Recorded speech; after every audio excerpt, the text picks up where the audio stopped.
Selamat pagi dan salam sejahtera. Saya Marzela Sigai. Ini Ringkas TVS.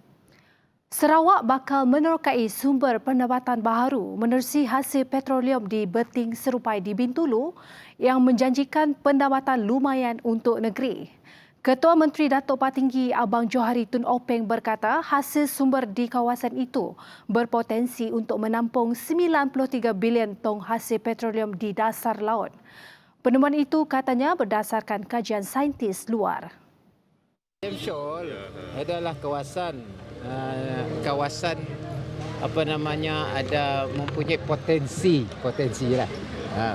Hasil bumi aja. Saya sebutkan tadi. Sebut 93 bilion tadi yang termasuk yang dah dieksploit sekian itu kan? Belum, yang dipotensi. Ya, potensi.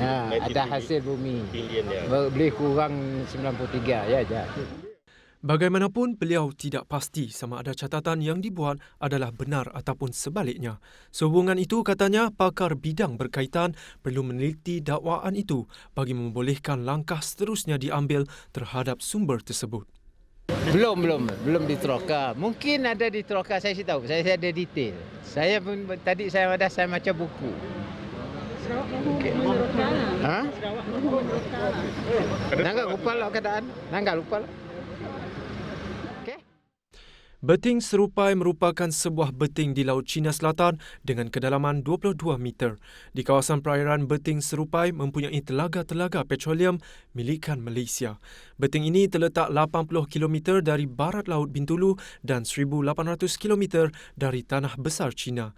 Secara geografi, ia terletak di atas pelantar benua Borneo.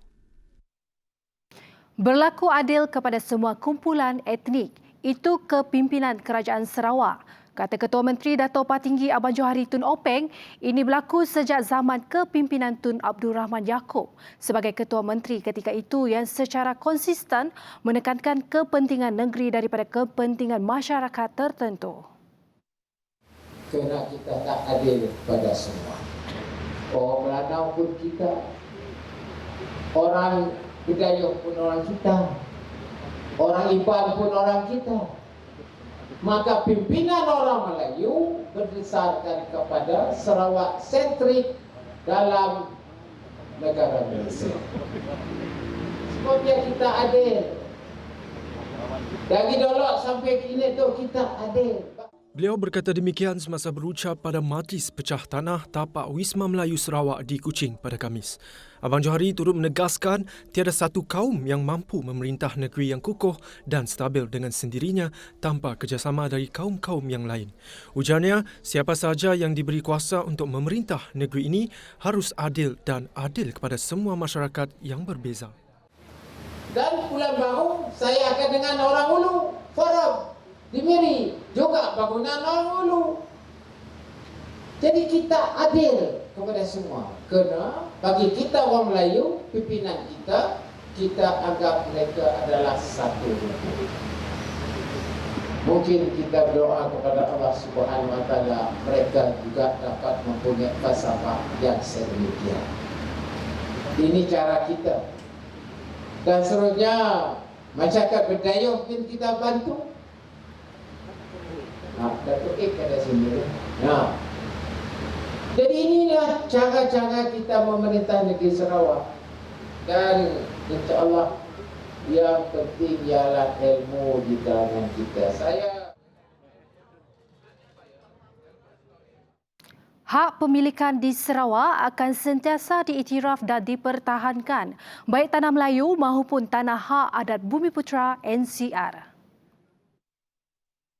Kata Timbalan Ketua Menteri Datuk Amar Awang Tengah Ali Hassan, pengukuran dan pengeluaran surat hak milik tanah NCR ini telah dilaksanakan sejak 1960-an khususnya melalui operasi penyelesaian dan program pengukuran kampung tradisional selaras dengan peruntukan dalam Kanun Tanah Negeri. Usaha ini diteruskan dengan program pengukuran tanah NCR inisiatif baru pada tahun 2010 yang telah mencapai kejayaan yang cemerlang dari segi kepantasan dan kecekapan. Menurutnya, program pengukuran tanah ini merupakan usaha berterusan untuk memastikan semua tanah NCR dan juga kampung-kampung tradisional di negeri ini dapat dikeluarkan surat hak milik yang sah. Program pengukuran kampung tradisional ini adalah merupakan program berterusan yang menjadi agenda utama kerajaan. Ianya merangkumi semua kaum bumi putra. Lebih lagi di kawasan kampung-kampung yang sudah lama. Bertemu kembali. Impian kini direalisasikan. Begitulah dengan adanya penubuhan Wisma Melayu Sarawak yang akan menjadi salah satu mercu tanda baharu Bandaraya Kuching seluas 6.6 ekar bagi fasa pertama.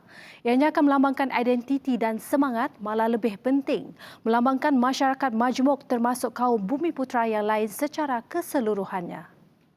Menteri Muda Perdagangan dan Pembangunan Perusahaan Kecil dan Sederhana, Datuk Narodin Majais berkata, wisma yang berkonsepkan Tengkolok ini dijangka siap dalam tempoh 24 bulan.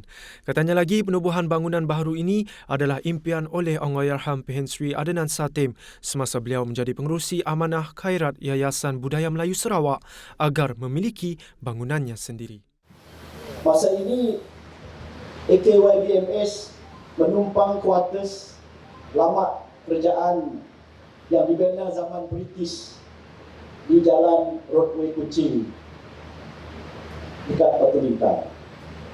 Beliau juga berimpian supaya wisma ini nanti akan menyediakan ruang pejabat dan juga venue untuk aktiviti-aktiviti masyarakat Melayu serta untuk kegunaan masyarakat lain seperti penganjuran persidangan, majlis-majlis rasmi peringkat negeri, peringkat kebangsaan maupun peringkat antarabangsa. Apabila siapnya bangunan 2 tingkat itu nanti akan menyediakan Dewan Utama Convention dengan kapasiti 2,000 orang, 3 bilik seminar dan mesyuarat, galeri seni budaya Melayu, ruang untuk pameran, pejabat pengurusan, surau dan taman landscape rekreasi.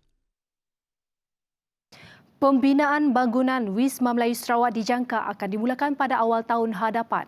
Wisma Melayu Sarawak dibina amanah khairat Yayasan Budaya Melayu Sarawak AKYBMS dengan kos kira-kira RM50 juta berkonsepkan Tengkolok itu dijangka siap dalam tempoh 24 bulan. Menteri Muda Perdagangan dan Pembangunan Perusahaan Kecil dan Sederhana, Datuk Narodin Majais berkata, ia akan menempatkan dewan yang mampu menempatkan 2,000 orang pada satu-satu masa. Selain itu, terdapat Galeri Seni Budaya Melayu Sarawak, ruang pameran dan surau dengan kapasiti 100 jemaah. Dibina seluas 6.5 ekar untuk fasa pertama di Jalan Diplomatik Kuching akan menjadi salah satu mercu tanda baharu.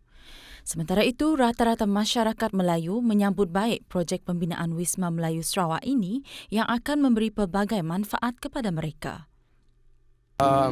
Bangunan yang begitu indah nanti akan saya percaya memberi perasaan kepada golongan muda.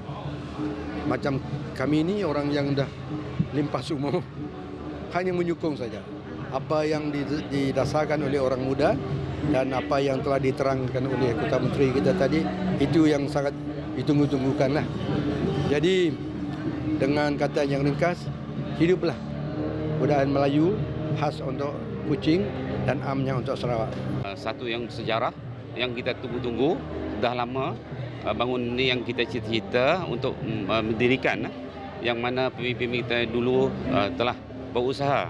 Alhamdulillah pada pagi ini ia dapat dilaksanakan dan insya-Allah akan terus maju ke hadapan. Bagi kami dengan wujudnya Wisma Melayu Sarawak tu yang lebih memberi peluang kepada semua masyarakat di Sarawak, terutamanya bangsa Melayu. Sebagai contoh, saya salah seorang penari Yayasan Budaya Melayu Sarawak. Ia akan memberi peluang kepada saya dan rakan-rakan seperjuangan saya untuk memperkasakan lagi budaya Sarawak. Laporan itu tadi mengakhiri ringkas TVS untuk jam ini. Teruskan kesetiaan anda bersama kami. Ingat, peperangan kita menentang COVID-19 masih belum selesai.